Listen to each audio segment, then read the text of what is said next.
Tubuh Pak Yadi tampak lemah sekali ketika Weleng Pawana membawanya ke dalam istana Nyi Durga. Sesaat sebelum tubuh Pak Yadi menerima ajian tapak Brajamusti yang dilepaskan Danu, Weleng Pawana berhasil meraih tubuhnya dan menyerap sebagian energi dari tapak Brajamusti untuk menyerang balik Danu. Kini, tubuh lemah Pak Yadi sedang terbaring di altar, tempat biasa dia menaruh tumbalnya. Pak Yadi hanya bisa pasrah saat dia mengira bahwa dialah yang akan menjadi tumbal untuk menggantikan Bagus Utomo Yanuari atau Boy, B-O-Y, Bagus Utomo Yanuari, yang namanya sudah terukir di altar tempatnya berbaring. Selendang merah milik Nyi Durga pun sudah melilit tubuh Pak Yadi. Mata Pak Yadi terbuka lebar dan nampak kedua bola matanya kini berwarna hitam pekat. Tubuh yang sudah terlilit selendang merah itu terlihat bergetar hebat dan mulai mengepulkan asap hitam. Bawa ke sini calon tumbal yang sudah dijanjikan oleh lelaki tua bernama Kromo itu. Dan jika kau menginginkan kekuasaan, kekuatan, dan harta yang melimpah, maka kau harus menghabisi lelaki tua itu, ujar Nyi Durga kepada Pak Yadi, yang tubuhnya sudah pulih dengan diselimuti energi merah kehitaman. Saat ini, kau kuberikan ilmu sakti yang melebihi tingkatan dari ilmu yang dimiliki lelaki tua itu. Jangan sampai gagal kalau kau tidak ingin menjadi budak rendahan di istanaku.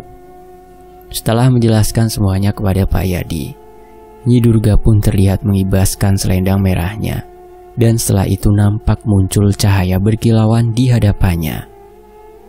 Dinding pelindung Paisan Ageng, bisik Nyi Durga dalam hati. Rupanya kera dari Bukit Pengilon itu belum mati. Banyu Buto, hancurkan dinding pelindung yang dibuat oleh dari kera Bukit Pengilon itu. Dan kau bunuh lelaki tua itu dan jadilah pemimpin desa Karang Anom dan perluaslah wilayah kekuasaanmu, titah Nyi Durga kepada Banyu Buto dan juga Pak Yadi. Baik Nyi, ucap Banyu Buto dan Pak Yadi bersamaan dan segera melesat pergi. Di pekarangan rumah Pak Agung, tepatnya di hadapan Fajar, Danu dan Kimawas, terlihat lelaki tua yang sedang menatap tajam ke arah mereka. Izinkan aku masuk, Raden. Kita selesaikan permasalahan ini dengan damai, ucap lelaki tua yang berdiri dengan jarak 10 meter di hadapan kami. Aku adalah Jaka Bentala, atau yang lebih dikenal dengan sebutan Kromo. Pergilah dari tempat ini, bawa calon tumbal yang ada di dalam rumah itu. Walau dia sudah terikat, tapi aku dapat membatalkannya. Biar aku yang bicara dengan Nyi Durga nanti, seru lelaki tua yang merupakan juru kunci desa ini. Kimawas menatap Fajar dan Danu secara bergantian. Tatapannya seolah menanyakan jalan mana yang akan mereka pilih. Membawa pergi Boy, tapi angkara murka dan kesesatan terus berlanjut, atau bertempur melawan Mbah Kromo dan makhluk-makhluk gaib yang menjadi sekutunya. Ora iso Mbah, tidak ada kata damai untuk kejahatan dan kesesatan yang telah kalian lakukan, seru Danu yang sedikit membuatku terkejut. Enak wae, aku harus menuntut balas atas kematian teman-temanku dulu, ujarnya lagi. Tenanglah sedikit bocah, jangan terbawa amarah. Tahan emosimu, jangan biarkan kebencian merasuki hatimu, karena itu yang akan mengalahkanmu dalam pertempuran yang sesungguhnya, ucap Kimawas kepada Danu lewat telepati. Danu hanya menganggukkan kepalanya dan perlahan menundukkan wajahnya. Nampak terlihat rasa penyesalan atas ucapannya tadi, sehingga dia pun memilih mundur selangkah dan berada di belakang Fajar serta Kimawas. Aku tidak menawarkan sesuatu kepada bocah angku sepertimu. Aku sedang berbicara kepada bekas punggawa perbatasan Laut Selatan yang ada di hadapanku, balas Mbah Kromo yang kini tubuhnya sudah memancarkan energi berwarna kuning kehitaman. Ketika suasana hening sesaat, tiba-tiba tanah pun bergetar hebat seperti sedang terjadi gempa. Rumah Pak Agung juga tampak bergetar, dengan sebagian atapnya yang mulai runtuh. Jerit ketakutan dan suara memanggil, meminta bantuan pun terdengar dari dalam rumah Pak Agung. Dan tiba-tiba, setelah suara benturan keras yang baru saja terdengar, terlihat sosok tubuh Pak Agung terhempas keluar rumah melalui pintu yang kini hancur berkeping-keping. Beberapa detik kemudian, muncul sekelebat bayangan yang melesat ke arah tubuh Pak Agung yang sudah terkulai lemas. "Jadi, apa yang kau lakukan?" teriak Mbah Kromo yang perlahan mulai mendekat. "Aku sudah sering mengatakan, jangan menyakiti sesama penduduk desa ini," ibunya lagi. Tanpa mengucapkan sepatah kata pun, Pak Yadi yang kini terlihat sangat kuat pun mulai menyerang Mbah Kromo, yang juga merupakan gurunya sendiri. Dan pertempuran hebat pun tak terelakkan lagi. Ki Mawas pun terlihat memejamkan matanya dan berusaha memperbaiki lagi dinding gaib yang sempat rusak akibat terkena serangan dari sebuah energi besar yang tadi menyerangnya. Banyu Buto rupanya," bisik Ki Mawas lirih dengan mata terpejam. "Sampai bertemu di Palaga nanti, Banyu," ucapnya lagi. Sementara itu, Fajar dan Danu segera menghampiri tubuh Pak Agung yang terlihat sangat lemah. Danu lalu menyalurkan tenaga dalamnya untuk membantu memulihkan keadaan Pak Agung. Pak Agung yang memaksakan diri untuk kembali bangkit pun terlihat memuntahkan darah hitam dari mulutnya. "Selamatkan teman kalian. Dia sudah dibawa Banyu Buto untuk diserahkan kepada Nyi Durga," ucap Pak Agung yang terdengar lirih sambil menahan rasa sakitnya. Fajar lalu masuk ke dalam rumah Pak Agung yang kini terlihat porak-poranda akibat energi hebat yang beradu dengan dinding pelindung milik Ki Mawas. Terlihat di sana, kedua anak laki-laki Pak Agung sedang membantu ibu dan saudara perempuannya untuk mencari tempat perlindungan yang lebih aman. Ki Mawas yang kini sudah berada di sampingnya pun berkata, "Kita harus segera menyusul mereka, Nak. Sekarang gunakanlah ilmu meraga sukma yang kau miliki dan bawa juga Cemeti Ayu Kemuning bersamamu," ujar Ki Mawas kepada Fajar. Fajar lalu mencari tempat yang lebih aman untuk melakukan raga sukma.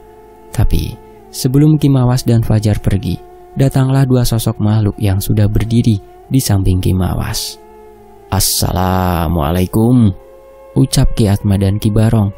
"Waalaikumsalam," jawab Ki Mawas dan Fajar. "Bagaimana Ki Atma?" ucap Ki Barong sambil menatap Ki Atma. "Pergilah bersama Ki Mawas dan anak ini. Biar aku menjaga orang-orang di sini dan mengawasi pertempuran sengit yang sedang terjadi di luar sana. Aku juga akan membuat perisai yang melindungi tubuh Nak Fajar serta keempat orang itu," jawab Ki Atma sambil memandang Bagus, Bagas, serta Ibu dan Sari. "Selesaikan urusanmu dengan cacing belang yang sempat tertunda, Ki, selagi ada kesempatan," ucap Ki Atma sambil melirik ke arah Ki Barong. "Baiklah Ki Atma, kami pamit dulu. Assalamualaikum," ucap Ki Barong. "Waalaikumsalam," jawab Ki Atma. Di tempat pertarungannya, Mbah Kromo nampak sedikit kewalahan ketika serangan yang dilancarkan Pak Yadi secara bertubi-tubi menerjang hebat ke arah tubuhnya. Jurus-jurus andalannya hanya terlihat seperti mainan di mata Pak Yadi. "Manusia tak tahu diri," umpat Mbah Kromo sambil meludahkan darah kental kehitaman. "Akan kubuat kau menyesali perbuatan bodohmu itu, Suryadi," ucap Mbah Kromo yang sedang memegang keris yang berselimutkan cahaya merah kehitaman. "Menyerahlah Pak Tua, sudah saatnya aku yang berkuasa sekarang," balas Pak Yadi yang kini tubuhnya menjadi lebih besar dan mengeluarkan bulu-bulu hitam seperti ijuk. "Simpan tenagamu Pak Tua, jadilah pengikutku dan akan kubiarkan kau hidup menikmati sisa umurmu. Aku lebih baik mati untuk melindungi tanah kelahiranku ini, manusia babi," jawab Mbah Kromo. "Kau bukan melindungi desa ini, orang tua, tapi kau membiarkan desa ini mati, dan itu sudah terjadi sejak berpuluh-puluh tahun lalu," seru Pak Yadi. Tanpa berkata-kata lagi, Mbah Kromo pun lalu melesat dengan cepat ke arah Pak Yadi dengan keris terhunus yang siap merobek tubuh lawannya. Pak Yadi pun hanya menghindari serangan pamungkas dari Mbah Kromo dengan satu gerakan. Walau ujung keris Mbah Kromo berhasil menggores lengannya, namun itu tidak berarti apa-apa bagi Pak Yadi. Pukulan telak pun harus diterima Mbah Kromo yang lengah dengan pertahanannya. Pukulan yang tepat mengenai punggung Mbah Kromo itu membuatnya terkapar di tanah dan harus siap menerima pukulan kedua dari Pak Yadi. Tapi belum sempat Pak Yadi melancarkan serangannya yang kedua, Danu melompat dan menghantamkan pukulannya dari arah belakang. Pak Yadi pun harus tersungkur, mencium tanah kering untuk kedua kalinya di tangan Danu, dan darah hitam yang keluar dari sudut bibirnya membuat Pak Yadi semakin murka. Bocah sialan, beraninya membokong, akan kubunuh juga kau bersama lelaki tua itu, ujar Pak Yadi penuh amarah. Sampai ndak apa-apa Mbah? Tanya Danu kepada Mbah Kromo. Ora apa-apa le, atur nuwun sudah menolongku, aku berutang nyawa padamu, jawab Mbah Kromo.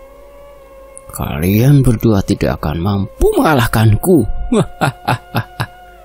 ujar Pak Yadi yang kini bertubuh semakin besar dan mengeluarkan tanduk melengkung dari dalam mulutnya. Di sisi lain, ketika terdengar suara dentuman yang sangat hebat, aku, Bagas, dan Bagus kecil yang sedang berdoa sontak terdiam untuk beberapa saat. Dan ketika goncangan hebat yang menggetarkan rumah ini terjadi, aku segera mengajak keduanya untuk bersembunyi di bawah dipan bambu yang berada tidak jauh dari tempat kami. Dari kolong dipan tempat kami bersembunyi, terlihat dua sosok makhluk yang muncul dari balik dinding yang memancarkan cahaya berwarna merah. Pak Yadi, gumamku dalam hati. Pak Agung yang melihat kehadiran Pak Yadi pun langsung menghampirinya. Tapi belum sempat berkata sepatah kata pun, tiba-tiba Pak Yadi menendang Pak Agung ke arah pintu masuk rumah ini. Dan sontak tubuh Pak Agung pun terpental ke arah pekarangan rumahnya. Sementara itu, salah satu sosok yang menyerupai manusia dengan tubuh tinggi besar dan memiliki daun telinga yang sangat lebar mulai berjalan ke arahku. Makhluk itu lalu menghempaskan dipan bambu tempat kami bersembunyi tadi. Dan setelah itu, makhluk bertangan besar itu mencengkram erat tubuhku hingga aku tidak sadarkan diri.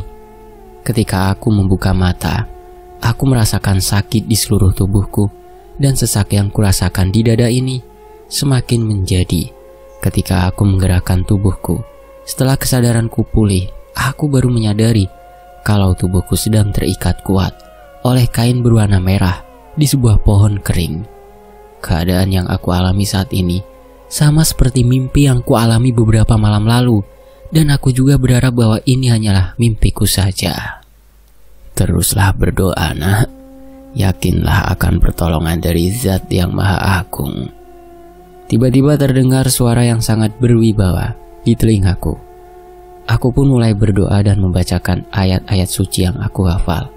Setelah beberapa saat, aku berdoa dan berzikir. Rasa sakit akibat jeratan kain merah yang melilit tubuhku pun perlahan mereda. Dan setelah itu, tiba-tiba terdengar suara Fajar yang sedang memanggil namaku. Aku pun tidak menjawab panggilan Fajar yang terus saja bergema memanggil namaku. Itu pasti tipu daya jin yang menjaga tempat ini, batinku. Aku terus melantunkan ayat-ayat suci serta berzikir menyebut dan mengagungkan nama Tuhan pencipta alam semesta. Perlahan-lahan suara Fajar yang tadi terdengar memanggilku pun perlahan menghilang, dan dari depan ku berdiri saat ini muncul wanita cantik yang berjalan menuju ke arahku. Wanita anggun dengan busana tembus pandang itu semakin mendekat dan mulai menggodaku. Aku pun memejamkan mata dan menahan nafasku ketika tangan wanita yang terlihat sangat cantik itu meraba tubuhku dengan membabi buta. Ingin rasanya aku meludahi wajahnya yang kini berada tepat di depanku. Dan ketika semerbak wewangian yang datang dari wanita itu hampir menenggelamkan kesadaranku, aku pun lalu mengucapkan kalimat doa dengan suara sedikit keras. La haula wala quwata illa billah. Seketika itu juga sosok wanita cantik yang menggodaku dengan ganasnya terpelanting dan berubah sebagai menjadi makhluk astral yang wujudnya sangat mengerikan. Aku yang pertama kali melihat langsung perwujudan makhluk gaib pun sempat terkesima dan mengucapkan kalimat yang mengagungkan nama Tuhanku. Allahu Akbar. Inikah makhluk gaib yang sering kudengar lewat cerita-cerita misteri itu? Ucapku sambil terus melihat sosok mengerikan itu. Makhluk berkepala seperti gurita dengan 8 tangan itu meringis menahan sakit. Sementara itu, doa yang sama terus kudengungkan dalam hati. Dan entah datangnya dari mana, tiba-tiba aku memiliki kekuatan yang perlahan merobek kain merah yang mengikat erat tubuhku ini. Setelah dapat terbebas, aku pun mulai mengedarkan pandanganku ke sekitar. Kulihat makhluk gaib bertangan 8 tadi masih mengerang kesakitan tak jauh dari tempatku berdiri saat ini. Aku berpikir, jika semua ini sudah berakhir, dan aku pun mulai melangkahkan kakiku untuk mencari jalan kembali ke rumah Pak Agung. Tapi, tiba-tiba muncul sosok wanita yang berparas lebih cantik dari yang sebelumnya bersama makhluk besar yang sepertinya tadi membawaku ke tempat ini. Kau tidak akan pernah bisa pergi dari tempat ini, Cak Bagus, ucap wanita itu. Tidak ada yang bisa membawamu pergi dari tempat ini, karena kau sudah ditakdirkan untuk menjadi suami dari putriku, ujarnya lagi. Sekarang kau pilih, menjadi budak di istanaku atau menjadi pangeran dari putri sulungku. Belum sempat aku menjawabnya, tiba-tiba ular berwarna hitam dengan belang berwarna putih melilit tubuhku dengan ekornya. Ular itu mengangkat tubuhku dan perlahan lilitannya semakin mengencang. Aku yang hampir kehilangan kesadaranku lagi, tiba-tiba melihat cahaya kuning keemasan yang datang menghantam tubuh ular raksasa yang sedang membelitku. Aku pun terhempas beberapa meter di belakang ular itu, dan aku melihat ular besar tadi perlahan berubah menjadi sosok manusia dengan kedua lengan yang berwarna hitam. Sungguh kejadian ini seperti mimpi bagiku. Boy, ucap Fajar yang terlihat berdiri mengambang di depanku. Sontak aku pun merasa kaget dan memundurkan tubuhku. Astagfirullahaladzim, ucapku sambil kembali menjauhi Fajar. Jar, lu udah mati, Jar? Tanyaku yang disambut oleh tangan kanannya yang melayang ke arah kepalaku. Gue lagi meraga sukma dodol. Ini tubuh astral gue, jawabnya lagi. Lu cari tempat berlindung yang aman, Boy, karena di sini akan ada pertempuran hebat, jelas Fajar. Ngumpet di mana, Jar? Tempat ini terbuka semua. Ada pohon kering tapi gak cukup buat nutupin badan gue, jawabku yang sedang kebingungan. Lu minggir dulu deh, Boy, agak jauhan dari tempat ini. Cari posisi yang enak buat nonton pertempuran gaib ini, ucap Fajar yang pergi melayang dengan cepat. Anjir, si Fajar sakti juga dia, bisa terbang dia, gumamku dalam hati. Tanpa pikir panjang lagi, aku pun menjauh dari Fajar dan makhluk-makhluk gaib yang sedang bersamanya. Setelah merasa jarakku dan makhluk-makhluk itu aman, aku pun terus melihat ke arah Fajar yang sudah berdiri bersama 2 pria parubaya dan seorang wanita dengan busana kuning keemasan. Kilatan-kilatan cahaya mulai terlihat saling beradu. Suara dentuman pun beberapa kali terpaku melihatnya. Fajar terlihat menghindari pukulan dan bola-bola bercahaya yang menerjang ke arahnya. Tak mau kalah, seorang wanita cantik berbusana kuning keemasan tadi pun mengeluarkan cahaya yang terlihat sangat banyak, seperti jarum yang berterbangan menyerang wanita yang tadi mengancamku. Sedang terhanyut dalam keseruan pertempuran gaib itu, aku dikagetkan dengan kemunculan sosok pria berkumis dan berambut panjang yang terlihat gagah, seperti pendekar dalam sinetron Angling Dharma yang dulu sering aku tonton di televisi. Tempat ini tidak aman bagimu, anak muda. Mari, ku antar kau kembali ke tempat asalmu, ucap pendekar itu.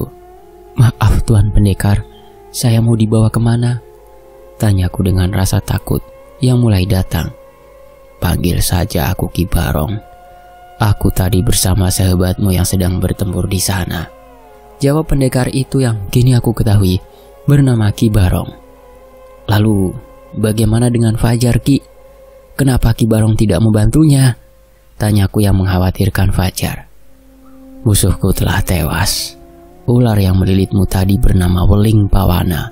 Aku terpaksa membunuhnya. Setelah tawaranku untuk mengajaknya ke jalan kebenaran ditolaknya. Jelas Ki Barong. Fajar sedang bertempur melawan Nyi Durga bersama Ayu Kemuning. Aku rasa mereka dapat mengalahkan penguasa gaib itu.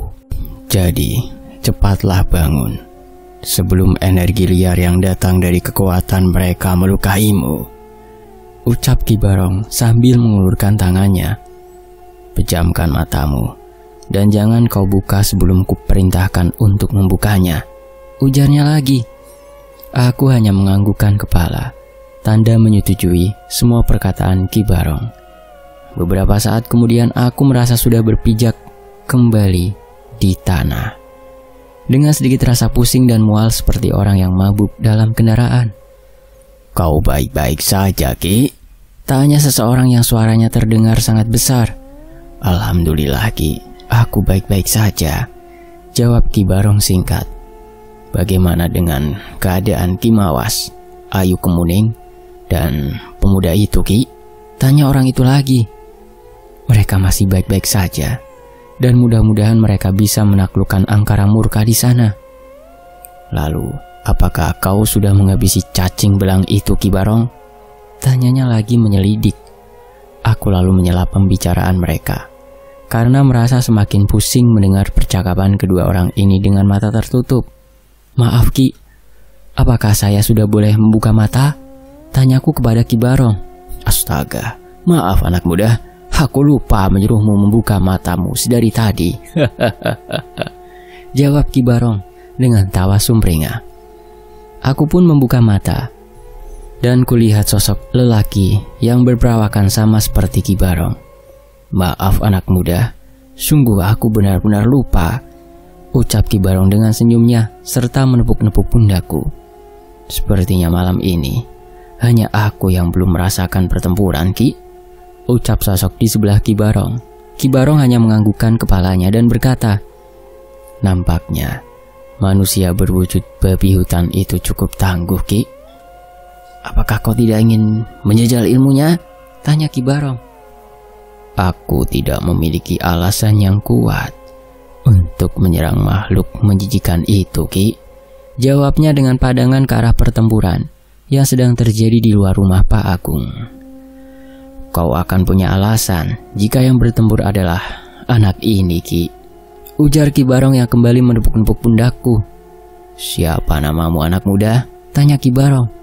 Namaku Bagus Utomo, Ki, jawabku, yang sedang gelisah karena belum merasakan pukulan dari pertempuran malam ini adalah Ki Atma. Beliau adalah penjaga sebuah waduk di suatu daerah. Maukah kau membantunya anak muda?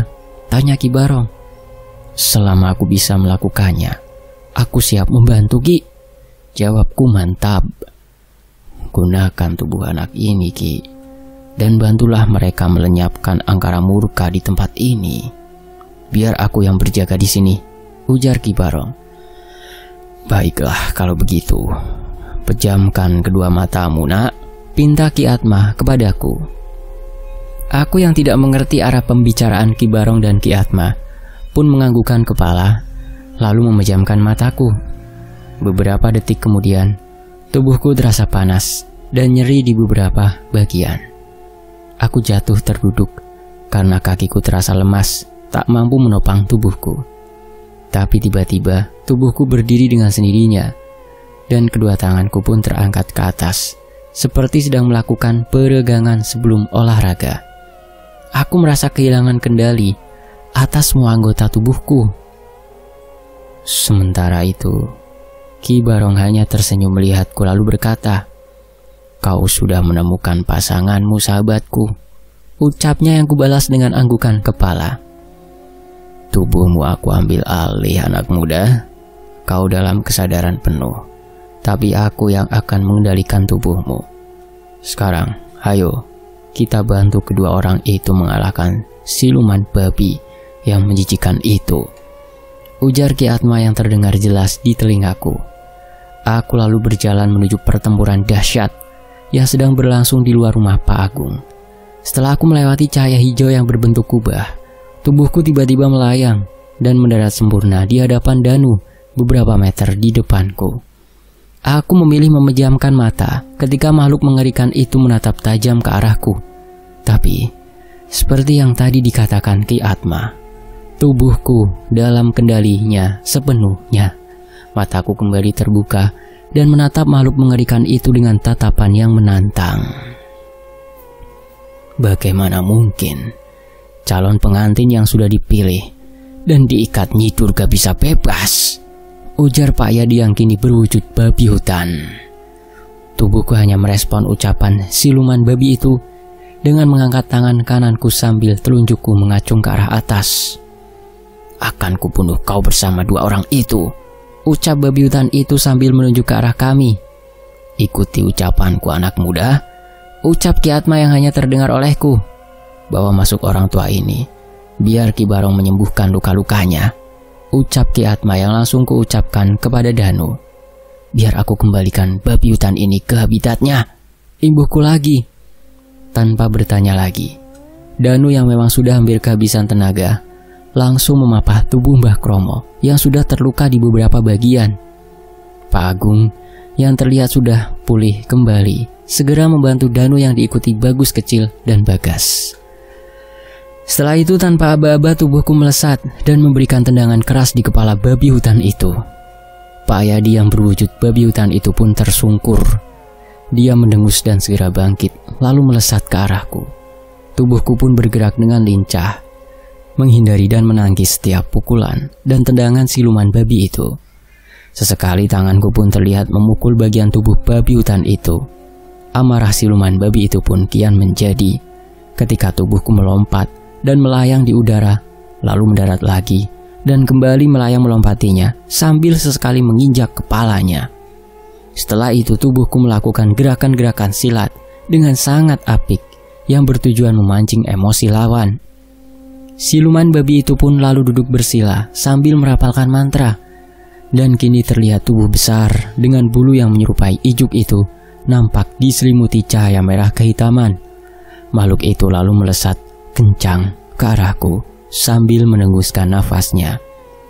Tubuhku pun kembali melompat dan melayang di udara untuk menghindari serangan yang sepertinya sangat berbahaya itu. Tapi ketika tubuhku masih melayang-layang di udara, tiba-tiba babi hutan itu pun ikut melompat dan meluncur dengan cepat menyerang tubuhku. Ki Atma yang sedang mengendalikan tubuhku pun berkata, "Dasar babi hutan goblok." Lalu Ki Atma membawa tubuhku meluncur ke bawah tepat ke arah siluman babi itu datang. Sedikit lagi kepalaku dan kepala siluman babi itu beradu. Kedua tanganku dengan cepat menyambar kedua taring siluman babi itu dan memegangnya erat. Setelah itu, kedua kakiku mendang tubuh gempalnya sambil berguling ke belakang. Dan ketika tubuhku dan tubuh babi hutan itu berputar, tiba-tiba terdengar suara seperti benda patah. Siluman babi hutan itu pun memekik dengan keras. Lalu tubuhku berputar dan kaki kananku menendang kepala babi hutan itu hingga jatuh tersungkur dengan suara dentuman yang menggelegar. Debu dari tanah tempat siluman babi tadi mendarat pun nampak menyelimuti tubuhnya. Dan setelah debu-debu itu menghilang, kini terlihat tubuh Pak Yadi yang tergeletak tak berdaya. Tanganku masih menggenggam taring babi tadi. Tiba-tiba mengeluarkan cahaya hijau, dan ketika tanganku mengepal, taring yang terlihat sangat keras itu pun hancur dengan suara terdengar bergeretak. Tanganku lalu membuang remahan taring yang sudah hancur tadi, lalu meraih kaki Pak Yadi dan menyeretnya menuju rumah Pak Agung. Di tempatnya bertarung, Ki Mawas yang kini sudah berwujud kera raksasa terus menggembur Banyu Buto. Kedua jin itu bertarung dengan sengit untuk menyelesaikan dendam yang sama-sama mereka simpan, walaupun tujuan Ki Mawas adalah membantu Fajar untuk menyelamatkan Boy yang akan menjadi calon pengantin di kerajaan Nyi Durga. Tapi tidak dapat dipungkiri ketika berhadapan dengan Banyu Buto yang kini menjadi pengawal utama Nyi Durga, luka lama itu pun terbuka kembali. Fitnah keji serta pengkhianatan yang dilakukan Banyu Buto terhadap Kimawas membuatnya harus kehilangan semua yang telah dimilikinya. "Assalamualaikum Ki," ucap suara yang terdengar di telinga Kimawas. "Waalaikumsalam Raden," balasnya dalam hati. "Jangan biarkan amarah menguasai hati dan pikiranmu Ki. Ingat tujuanmu datang ke tempat itu untuk membantu cucuku yang berusaha menyelamatkan sahabatnya." "Baik Raden, saya mengerti," batin Kimawas. Beberapa saat kemudian Kimawas berubah wujud lagi seperti semula. Wujud seperti seorang pendekar dengan rambut panjang yang kini nampak menggenggam sebuah tombak di tangan kanannya. Setelah itu, Kimawas melesat ke arah Banyu Buto dan melemparkan tombak yang tadi digenggamnya. Akan tetapi, Buto Banyu berhasil menghindar dari lesatan tombak yang memendarkan cahaya putih itu. Tapi sayangnya, dia tidak melihat keberadaan Kimawas yang kini sudah mendarat di kepalanya. Dengan cepat, tombak milik Kimawas kembali melesat ke arah atas dan berhenti di genggaman kedua tangan Kimawas. Sedetik itu juga, Kimawas menghujamkan tombaknya tepat di ubun-ubun kepala Banyu Buto. Banyu Buto pun meronta dan bergerak tak tentu arah, sehingga tempat yang dipijaknya pun bergetar hebat dan berguncang cukup lama. Setelah itu, Banyu Buto pun ambruk dan tubuhnya perlahan mengecil. Setelah itu, wujud Banyu Buto kembali menjadi seekor buaya yang mengepulkan asap dan hilang, menyisakan debu-debu halus. Sementara itu, Fajar dan Ayu Kemuning yang sedang bertarung bersama menghadapi Nyi Durga terus berusaha menaklukkan penguasa kerajaan gaib di desa Karang Anom itu. Ayu Kemuning yang merupakan sosok yang mendiami penghuni cemeti milik Abah Guru itu lebih banyak melakukan serangan kepada Nyi Durga. Sementara Fajar yang memang sudah kehabisan energi pun tak mampu berbuat banyak dalam pertempuran itu. "Walaupun calon pengantin putriku berhasil pergi dari sini, selama aku masih hidup, aku akan mencarinya. Jika kalian mampu, maka bunuhlah aku," ujar Nyi Durga yang kembali melemparkan bola-bola energi ke arah Fajar dan Ayu Kemuning. Tapi, sebelum mereka saling mengeluarkan ilmu pamungkas yang mereka miliki, tiba-tiba terdengar riuh suara langkah kaki manusia dan deru langkah kuda yang menuju ke arah mereka. Beberapa detik kemudian, dengan munculnya angin yang bertiup sangat kencang, puluhan prajurit kerajaan dengan senjata lengkap telah mengelilingi mereka. Prajurit-prajurit yang sudah mengepung terlihat mengarahkan senjatanya ke arah Fajar, Ayu Kemuning, dan juga Nyi Durga. Fajar yang baru pertama kali berada dalam kerumunan manusia yang berpakaian perang pun nampak sedikit gentar. Lingkaran prajurit yang sedang mengepung Fajar, Ayu Kemuning, dan Nyi Durga lalu terbuka seperti sedang memberi jalan. Dan dari kejauhan, terlihat kuda kencana yang membawa seorang wanita bergaun hijau yang memegang tombak trisula. Nyi Durga pun menyambut kedatangan Nyi Ratu dengan wajah yang berbinar. Dia merasa bahwa bantuan dari Laut Selatan datang tanpa harus dimintanya. Nyi Durga pun lalu membungkuk memberi hormat kepada sang ratu. Tidak lama kemudian, dari arah belakang tempat Fajar dan Ayu Kemuning berdiri pun muncul Abah Guru bersama dua orang kakek tua yang sangat berkarisma. Beliau mengucapkan salam, lalu menghampiri Fajar dan Ayu Kemuning. "Assalamualaikum," sapa Abah Guru. "Waalaikumsalam Abah," jawab Ayu Kemuning dan Fajar bersamaan. "Syukurlah kalian baik-baik saja," ujar Abah Guru menatap Ayu Kemuning dan Fajar bersamaan. "Alhamdulillah Bah, kami baik-baik saja," balas Fajar. Dari kereta kencana, Nyi Ratu turun dan menghampiri Abah Guru dan kedua kakek yang bersamanya. Nyi Ratu lalu menganggukkan kepala kepada Abah Guru dan kedua kakek itu. "Kita sudahi saja Kang Mas pertarungan mereka. ucap Nyi Ratu yang memandang tajam ke arah Nyi Durga. Maafkan atas keserakahan yang sudah dilakukan Durga. Ucapan Nyi Ratu membuat Nyi Durga terbelalak.